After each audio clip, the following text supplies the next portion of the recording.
Saudara-saudari dan anak-anak yang terkasih dalam Kristus, dari Novisiat SVD Kuburuteng Manggarai Flores NTT, saya Pastor Freddy Zahadin SVD menyampaikan ucapan selamat jumpa lagi lewat siraman rohani.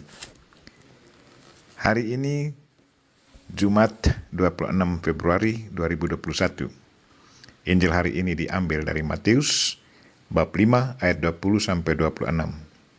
Kita diingatkan bahwa persembahan dan doa kita harus mendatangkan buah dalam kehidupan nyata. Marilah kita berdoa memohon penerangan Roh Kudus. Dalam nama Bapa dan Putra dan Roh Kudus, amin. Tuhan dan Allah kami, puji dan syukur kami haturkan kepadamu karena Engkau mengingatkan kami untuk kembali melihat kualitas iman kami. Apakah perkataan dan perbuatan kami sejalan dalam hidup kami?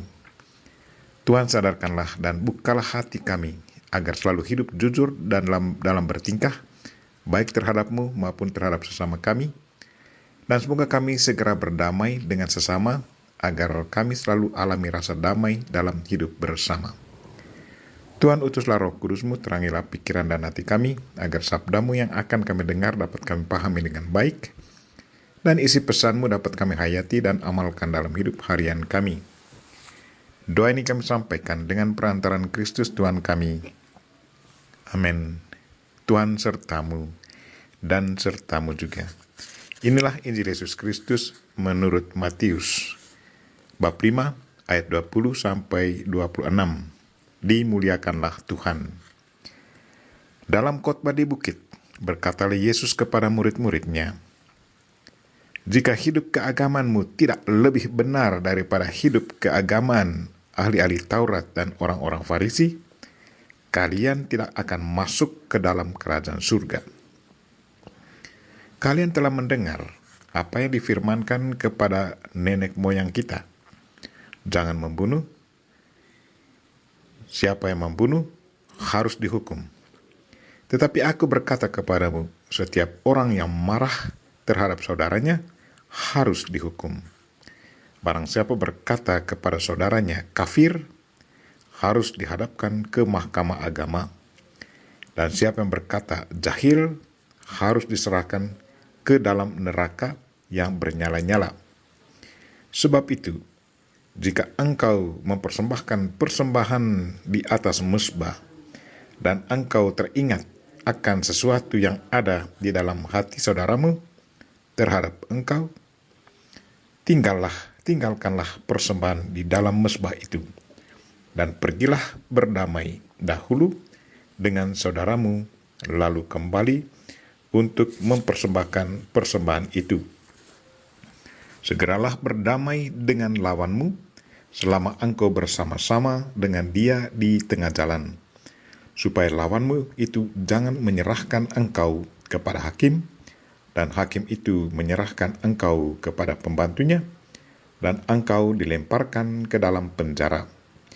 Aku berkata kepadamu, sesungguhnya engkau tidak akan keluar dari sana sebelum engkau membayar hutangmu sampai lunas." Demikianlah Injil Tuhan. Terpujilah Kristus. Saudara-saudari dan anak-anak yang terkasih dalam Kristus, tema renungan kita hari ini ialah persembahan dan doa kita harus mendatangkan buah. Hari ini Yesus menantang kita semua, katanya, jika hidup keagamanmu tidak lebih benar daripada hidup keagamaan ahli-ahli Taurat dan orang-orang Farisi, sesungguhnya kamu tidak akan masuk ke dalam kerajaan surga. Itu berarti bahwa Yesus menghendaki agar kita, para murid-Nya, harus mempraktikkan ajarannya sesuai dengan kehendaknya. Perkataan dan perbuatan kita harus selalu sejalan. Yesus tidak menghendaki agar para murid-murid-Nya hidup berpura-pura, mengikuti gaya hidup orang Farisi dan ahli Taurat, yang lebih senang mengajar dan memaksakan orang untuk mengikuti ajaran mereka dan peraturan serta hukum Musa, sementara mereka sendiri tidak menjalankannya. Yesus menghendaki agar kita, para murid-Nya, selalu hidup jujur, Kualitas iman kita sesungguhnya harus nampak dalam penghayatan dan pengamalan hidup harian kita. Kalau kita betul mencintai Tuhan, maka perwujudannya harus nampak dalam relasi kita dengan sesama.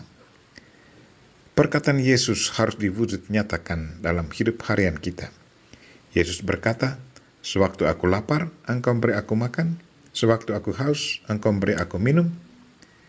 Sewaktu aku seorang asing, engkau beri aku tumpangan," dan seterusnya. Yesus Kristus selalu hadir dalam diri orang yang tak berdaya. Kalau kita tidak peka akan kebutuhan sesama yang tidak berdaya, maka kualitas iman kita sama sekali rendah. Sebaliknya, kalau kita selalu sensitif akan kebutuhan sesama dan selalu siap melayani sesama, maka kualitas iman kita sangat baik. Yesus dalam Injilnya hari ini juga berkata, "Jika engkau mempersembahkan persembahanmu di atas mezbah dan engkau teringat akan sesuatu yang ada dalam hati saudaramu terhadap engkau, tinggalkanlah persembahanmu di depan mezbah itu dan pergilah berdamai dahulu dengan saudaramu, lalu kembali untuk mempersembahkan persembahan itu." Apa artinya? Ada dua arti. Yang pertama, kita harus mempersembahkan kurban kepada Tuhan dalam doa dan liturgi kita dengan sikap hati yang aman dan damai. Yang kedua, liturgi yang kita rayakan mestinya berbuah dalam praktek nyata dalam kehidupan harian kita. Karena itu, berdamailah terlebih dahulu dengan sesama, terutama mereka yang bermusuhan dengan kita atau yang menyakiti hati kita. Kemudian datanglah ke altar Tuhan untuk membawa persembahan kita, karena amat tidak mungkin kita mau berdamai dengan Tuhan tanpa berdamai dengan sesama. Bagaimana dengan praktek hidup kita? Apakah sebelum mengikuti misa kita selalu berdamai dengan orang yang kita sakiti atau yang menyakiti hati kita? Kalau kita tidak sempat berdamai dengan sesama, dan pada waktu itu kita sudah ada di dalam gedung gereja lagi mengikuti misa, maka sangat dianjurkan untuk berdamai secara rohani dengan sesama kita lewat doa. Bersembah sujudlah memohon pengampunan Tuhan, baik untuk diri kita sendiri maupun sesama kita yang menyakiti kita. Sesudah misa, pergilah kepada orangnya dan berilah ampun atau mohonlah pengampunannya. Kita berdoa semoga Tuhan selalu menyadarkan dan membuka hati kita agar kita selalu hidup jujur dalam bertingkah laku sesuai dengan kehendak Tuhan, dan segeralah berdamai dengan sesama agar kita selalu alami rasa damai dalam hidup bersama. Kita memohon Bunda Maria untuk mendoakan kita. Amin. Marilah kita mohon berkat Tuhan. Tuhan sertamu dan sertamu juga. Semoga saudara sekalian dan mereka-mereka yang kita doakan pada hari ini, secara khusus mereka-mereka yang sakit, dan segala aktivitas kita sepanjang hari ini dilindungi, dibimbing, dan diberkati oleh Allah yang Maha Kuasa, Bapa dan Putra dan Roh Kudus. Amin.